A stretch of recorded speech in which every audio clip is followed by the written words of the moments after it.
Former Chancellor George Osborne and his wife Thea Rogers were given an unwelcome surprise at the weekend when a protester crashed their wedding just as they walked out of the church. And she threw orange confetti at the newlyweds and...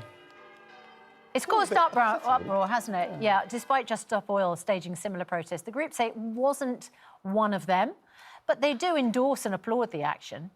So as protesters continue to target high-profile events, is protesting at someone's precious day, their wedding, taking it a step too far? To discuss this, we're joined by author and commentator Konstantin Kizin and Tracey Mallaghan from Insulate Britain. Konstantin first, what do you think? I mean, you know, free speech, somebody's right to throw orange confetti over newlyweds? Well, throwing things at people in speech are very different things. You were a politician once. Some people might take issue with decisions that you made. Should they turn up at your house and throw...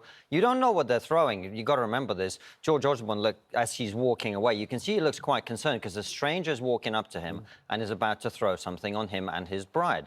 I think that is erosion of the public safety of politicians. And by the way, we've obviously had a series of incidents in this country and in the United States where, as you know, most politicians are having to walk around with bodyguards now. Is that the society we want to be moving to? Well, Tracey Mallaghan, you are a spokesperson for Insulate Britain. You have taken part in direct protest yourself. You've sat on the M25 a couple of years ago in order to protest. Now, that causes aggravation for drivers, of course. Would you go as far as it to interrupt someone's wedding? If I'd been asked to do that specific action, I'd have had to say I couldn't do it because I couldn't promise that I wouldn't have slapped him instead of just throwing confetti. What? Oh, right, you'd hit him. Non-violence. I'm really angry. Like, this man is responsible for killing... Sorry, what's non-violent about slapping someone? Listen, what I said was I would have said I couldn't do it because non-violence is so important with the resistance that is happening. You know, people are in resistance because we don't want to revolt in revolt. And the truth is, you know, I've heard you, Konstantin, say, you know, that feelings do not matter as much as the truth. And the truth is they killed 330,000 of our most vulnerable. Now, if any other gang of people had done that, they'd be in prison. But because their MPs are having more posh parties. Right, so... When was this trial, sorry, where they were convicted of murder? When did that happen? It's the austerity figures, 330,000 So you're linking people. the measures to the deaths of that many people. I'm giving you... George Osborne himself, personally, isn't responsible. Well, you're what about it, aren't you? You said, what about if... Sorry, you're what about been asked to do it? What about if it had been not confetti and wasn't just paper? You know, what about if? So I was just playing your what about game. So what about if I'd personally been asked? I'd have had to say I'm too angry with that man and non-violence is really, really important because he also led climate denial, right? You can't seriously be like, oh, poor Georgie boy's feelings with a bit of confetti. Konstantin, how did George Osborne lead climate denial? He was really responsible for a lot of terrible media messaging that went out. He said he didn't want Britain to be leading in it. Do you not know that, Ed? Climate denial, really? Yeah, honestly. Shocking, right? I know, and he looks like such a nice man. I thought David Cameron was the person with George Osborne who persuaded the Conservative Party to embrace saving the planet, hugging a husky, tackling climate change. Was that? Well, they might have said that to the public, but what they did behind the scenes was not that at all. They were writing climate denial reports, they were cancelling projects that we needed to do. Come on, Ed, you need to do a bit of heavy reading. Tracey, go on, tell us what happened. Sorry? Tell us what happened. What happened with what, darling? With what you... Sorry, you don't need to call me darling. Tell me what it is that you think Ed should know. That our government, MPs at the moment, are issuing kill policies, right? We're in this climate crisis. We've got George Osborne. Are we? I was told we shouldn't talk about George Osborne. No, you just said that George Osborne... about George Osborne that everybody should know. I'm just asking you to explain what it was. Everybody should know the cost of austerity was 330,000 deaths. He wrote and led the leading of the writing of climate denial. You know, Boris Johnson apologised for it in one of his speeches. Can you just tell us one thing he did to set back climate change? You know, it's like letting people like Julia Hartley-Brewer go on Question Time and say, well, there's just Sorry, you just said you don't like whataboutery and now you're talking about somebody else. Julia Hartley-Brewer was not a Conservative MP. George Osborne had no role. George Osborne had no role. All these jobs are linked, right? They go round and round the circles. MPs, media, lawyers, corporations. In what way is George Osborne connected to Julia Hartley-Brewer? I'm not sure where we're going with this, Or who goes on Tracey. Question Time. OK. I didn't understand that at all. OK, so part of the problem that we have, you're asking how has George and media and other people led us into this mess? By not having the right conversation. Isn't the bigger question, if you want, as a movement, to Insulate Britain or Just Stop Oil, to persuade people that your cause is worth supporting, you have to do things which make people think, well, I support that. People don't support blocking the M25. They don't support, I don't think, throwing things on people, and they don't support people coming on this programme and then not being able to say anything. But they also don't stop wanting the changes that we need just because they don't like what we're doing. I want the changes. I want to tackle climate change. So how are we going to get there? Well, we got there because I was part of a government which introduced the first ever energy tax into our country. The courts have just said that our current targets are dismal. I was talking about 1997. Failing. You made an allegation about George Osborne. all them years wasted. And then you were unable to substantiate it. And the problem is, you set back the cause. You mentioned Julia Hartley-Brewer being questioned. What's that got to do with anything?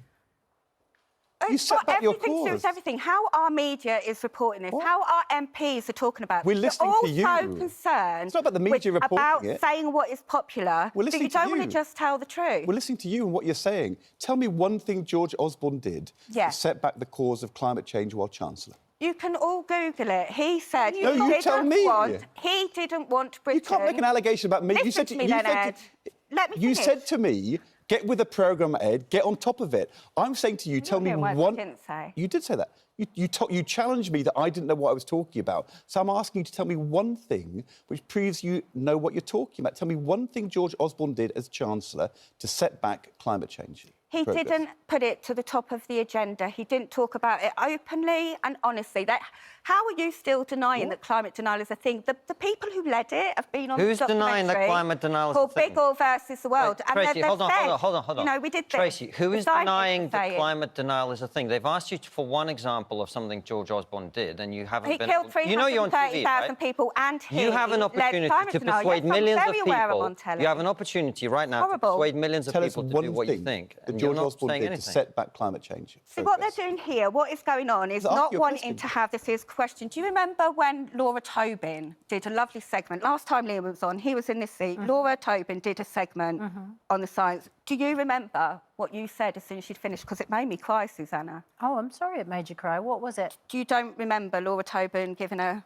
Yes, we don't Laura really know what you're talking about, to be honest. So you might have to tell us a little bit more. You turned to Liam and said, is your house insulated? Now, that is just all you're doing is setting us up to shoot the messenger. So shoot the messenger. And do you know where that phrase comes from? Don't shoot the messenger. Why did that make you cry? Because you heard how terrible things are going to be, water shortages, food shortages, and you smartly looked at Liam and went, is your house insulated? Like that, an intelligent response. That is shooting the messenger. Sorry, your campaign is literally to get everybody's house insulated. I just wanted to know if the spokesperson from Insulate Britain... So you think that's an intelligent question? It's so not. We are so being failed. It's a perfectly appropriate question. It really isn't in the grand scheme of things, is it? An appropriate question would be, how are people who are poor and in forced poverty dying in the hundreds of thousands going to afford insulation? And should we look after each other and work together? Yes, that's also a very legitimate question. Or should you keep talking about no, that's a legitimate question. Hurting people on the streets who are asking for this madness to stop? Yeah. OK. You know, we need deliberative democracy, don't we? Not this popularity contest. Do you think when you block the M25, you advance your cause or set it back? Me personally, I have seen the effect it had on the people. Look, last time I was coming on here, I didn't even tell my mum. What was the answer to the question?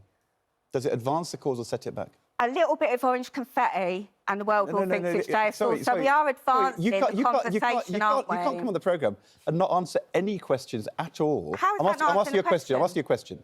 When you block the M25, do you advance the cause of tackling climate change or do you set it back? Yeah, because people don't want to cut off their noses. What's the answer? I didn't hear about the climate crisis. Can you answer any questions at all? Can you give me a few minutes to answer it? Go on. So I hadn't heard that there was a climate crisis until there was protest, right? Many of us out there do not know, because we trust that our media, our government, if things were this bad, they would let us know. But it's only because I'm disabled that I've had loads of hours to watch select committees read really, really boring, dull reports that I know what is going on, and that breaks my heart. You show all the time people who hate what we're doing on the streets, but I know, because I've been on them, there are loads of people who come up to us and say, thank God, because I feel like I'm going mad.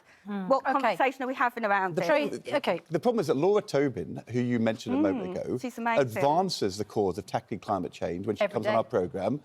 And I'm afraid your protests and the way you are answering questions today sets back the cause of climate change. You don't help Laura when you hear Laura and then say, is your house insulated? Like that's, you know, the wit of the world. I just think you make it worse. Why is that?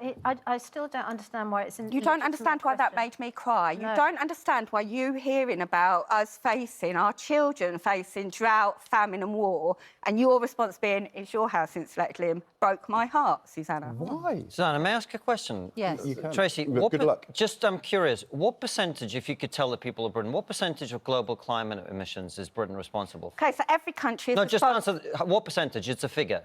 Every country I'll tell you, is responsible for about 1%, It's apart 2%. from China and India, which we do our dirty work. Grow up. I'm trying. If we do what you want, which is spend £1.5 trillion, which is about 8 years' worth of the NHS budget, want to stop funding fossil fuel companies. net zero, if we do that, by what percentage will we reduce global temperatures about which you're so concerned? Your argument is silly. You could you answer the question? What impact will we make? Leading is not telling people what they want to hear. Leading is doing the right thing regardless of what anybody else are doing. And China actually are way ahead of us. If we reduce... I'm going to say that is the first thing you've said today, I agree with. So if we do that... Give me a bit longer. I think what result will we achieve? It's a really uncomfortable You've got to tell the people of Britain, if you want to spend 1.5 trillion... And you brought this man in just to argue with me. If you were to spend 1.5 trillion pounds of British taxpayers' money, what result would you achieve? I think people would like to know that. What we need is deliberative democracy. We need participatory budgeting. We need people. So you don't know. You don't know what impact on global temperatures. And we all need to take responsibility for this. Okay. All right. Grown-up conversations. Okay. Good. Okay. This is going to make you happy because we've got Laura Tobin. We do love Laura on the programme. I think she's incredible. She won't make you cry, Tracey. Thank you very much indeed, Tracey Mallaghan. Constantine Kissin. Laura, take it away.